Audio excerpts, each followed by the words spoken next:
Good morning, good afternoon, good evening. That is Jack. I am Conrad, and this is the Footy 5 Premier League Week 1. What happened?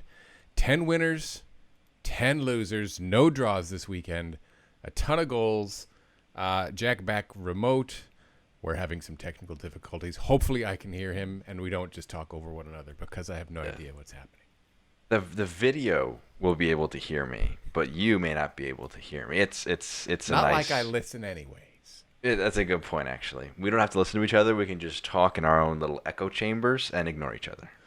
Sounds like... never mind. Let's start out with the Friday match at Brentford Community Stadium. It's the second year in a row that Arsenal get to travel to one of the promoted clubs. Last year they were victorious. This year, not so much. Frank Lampard, nope. Thomas Frank, sorry, I always get confused with my Super Franks. Somebody told me that Super Frank was already taken, but I did it anyways. Or mediocre Mikel Arteta. Arsenal just looked awful. They looked unimaginative. Granted, no Lacazette, no Aubameyang. Very young squad, but, I mean, Brentford played great. Yeah, they looked very exciting. I think you had them, 12th in your predictions? I Correct. had them 14th. You should totally check that video out. It's really good. Subscribe for more. We're vindicated. We're vindicated. We Top of the had some league. belief in this Brentford side. They were top of the league for a very brief amount of time until United put 5 past Leeds. But it was really exciting, and it was really depressing, depending on who you were a fan of. Brentford were tremendous. Arsenal were terrible. I mean, Ben White, look, he's young. He's English. He's going to improve next few years. So I'm not deeming him a failure right now, but he has not fixed their defensive problems, so he's going to get a lot of criticism this year if they can't turn things around, because defensively there was no organization. Partey, Aubameyang, Lacazette hurts, yes, but you got to look better than they did. Smith Rowe, I think, was pretty positive as the number 10, their lone but bright spot, I think. that typically is the issue though with Arsenal 10s, isn't it? That they are oftentimes carrying a team that does not have much around it. 4 of 22 shots on target for Arsenal. 18%. That's terrible. Again, that's kind of a product of Aubameyang, Lacazette, maybe, but really hard to kind of find excuses for this performance from Arteta. And if your name is trending, #Arteta out week 1, it's going to be a long season if you can't get results. But honestly, the Arsenal missing those 3 key players, you have to beat Brentford. I don't care if the atmosphere, Hey Jude's really loud and you got scared by that. I'm sorry, they're a newly promoted side. You're supposed to be Arsenal, but instead you're just this shell of yourself. They're just afraid of Thomas Frank's hair. He's got wonderful spinach. I mean, that's tremendous hair that he has. I'm envious. He doesn't, and his voice doesn't sound like a Premier League coach. It's very, I don't know, refreshing in a certain sort of way. I didn't expect. He's German. I didn't expect him to sound German like that. He's not like the other German managers that you hear. It was very strange. That's not a German accent. Next up, United and Leeds. We talked in the preseason in our preview that Leeds really need to tighten things up. That didn't happen. Pogba with the 4 assists. Fernandez with the hat trick. But so what? This is what Leeds do. They lost last year on their first match up 4-3 to Liverpool. They beat, what was the final score here? I don't remember. I can't count that high. 5-1. It was bad. Yeah, I think they lost 6-2 to United at Old Trafford last year too. So it's not even a case of, the worst performance you've had, in the last 12 months. This, in my opinion, it was a real statement of intent by United, but for Leeds United, and it was kind of harsh you to call Manchester United United, but Leeds United Leeds. It was a bit harsh on you. I think. What did I say? You said it was a United versus Leeds. I was like, oh, maybe it's United versus Manchester. I don't know.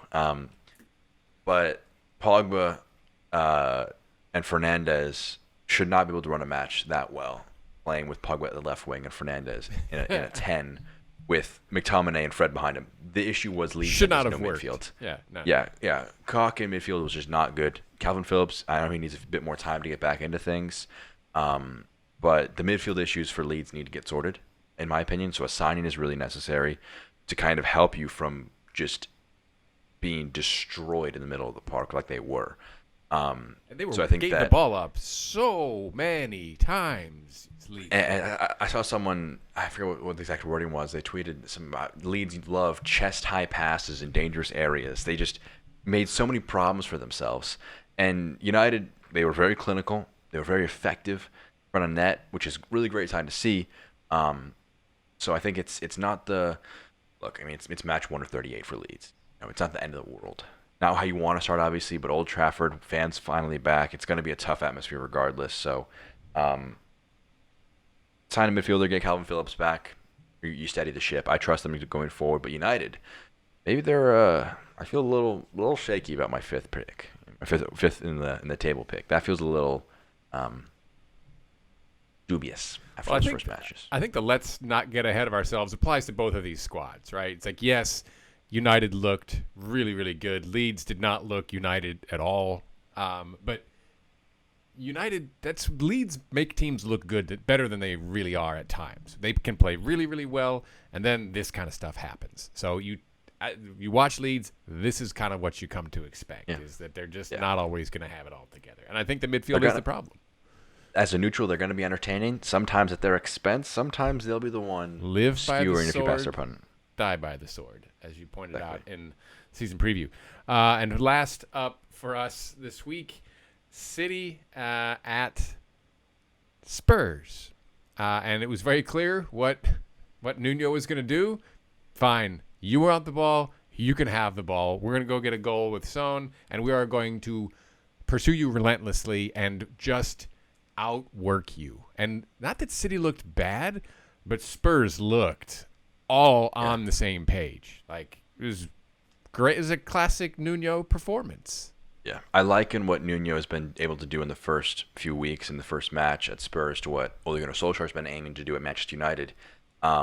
Even if tactically they're not going to be where they want to be under Nuno yet, even if they're not going to have all the players yet, there's ambition, there's drive, and there was real signs for positivity for the Spurs side. I keep on wanting to say Wolves side, seeing Nuno's face. Photoshopped out. That actually was a Wolves shirt. I don't think Spurs are Adidas club, are they? I don't think they are. I think they're a Nike club. That's a question of my memory. I don't think so. But I don't want to make harsh judgments on the Grealish signing, saying, "Well, why did you sign a great creator if you don't have a finisher?" They need Harry Kane. Harry who? It's very apparent that they need a forward, like a number 9 who can finish off the chances. Ferran Torres is hit and miss. He can be really good. I think he has potential to be a great number 9 for them. But he was a winger when he was signed, so he needs a lot more development in that role. So can you afford to be developing that when you have such otherworldly creators in Grealish and Kevin De Bruyne? I don't know. Well, I think a lot. Going to the positivity point, I don't know if you watched Nuno's post game. He did a sideline hit with the American broadcasters, and he is so relentlessly positive. That's kind of what he brings culturally. But he talked about, Arlo White asked the question about Kane. What's going to happen? I drew the short straw. I have to ask this question, and Nuno was like, "Look, he's training. He was training with us this morning. He's going to come back and he's going to contribute to the club." They had a conversation on Saturday. Don't really know what was said, but that was a team that worked hard, and Kane comes back in. It's going to be seamless. But right now he's standing behind the Christmas tree wondering if he's where he's going to end up playing football. You ask me if people are saying, look, Daniel Levy can look at that performance and say, City, you are desperate, and we do not need to sell him. He's got 3 years on his contract. Add another 20, 30, 40 million onto that price tag. Bleed the money out of this Spurs side. You can get close to 200 million because they need Harry Kane. I think, look, yes, Kane is very good. Yes, Kane would be very good in this Nuno side, and I think that he would love to have him. But does he want to have him 150 million euros? Want to have him?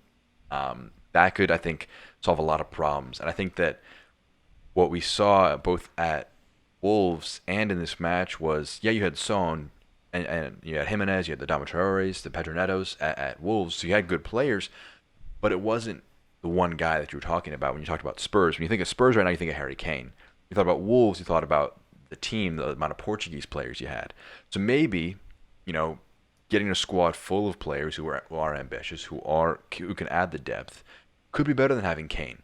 Obviously, the ideal scenario would be you would have both, but I think Spurs put themselves in a very good spot by winning this match, both for the season because you won against a very good side, and in that you have all the options in front of you, and all the powers in your hands.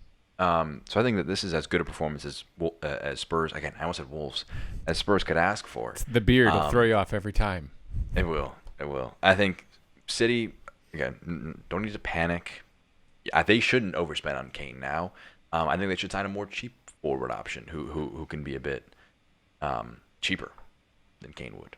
But they, I think, have a few things to sort out, maybe at left back, maybe at striker. So they're not the finished product that some people think they are. And that was this unified and tightly organized Spurs team that we've seen in a couple of years. Yeah. I mean, he used Dele Alli, who was channeling his inner Nathaniel Ake, where they had the same hair. I saw him. I was like, wait, when did Ake go? Oh, no, that's Dele. He's got the same hair. Freaked me out. But that's what Nuno does, though. He brings these guys together. He's like, this is what we're going to do. This is how we're going to go win, and let's go do it. And he's gotten Wolves to 2 7th-place finishes, and last year Spurs couldn't even get there, right? They finished 8th or they finished 7th. I can't remember. So they finished 7th. So he can do it, and he's got more talent here than he had available to him at Wolves for sure. That'll do it for us for our look back at week 1. Jack, Conrad, this has been the Footy 5. Please let us know what you think in the comments. Like, subscribe, look for us on the Twitter at the Footy 5. Take care now.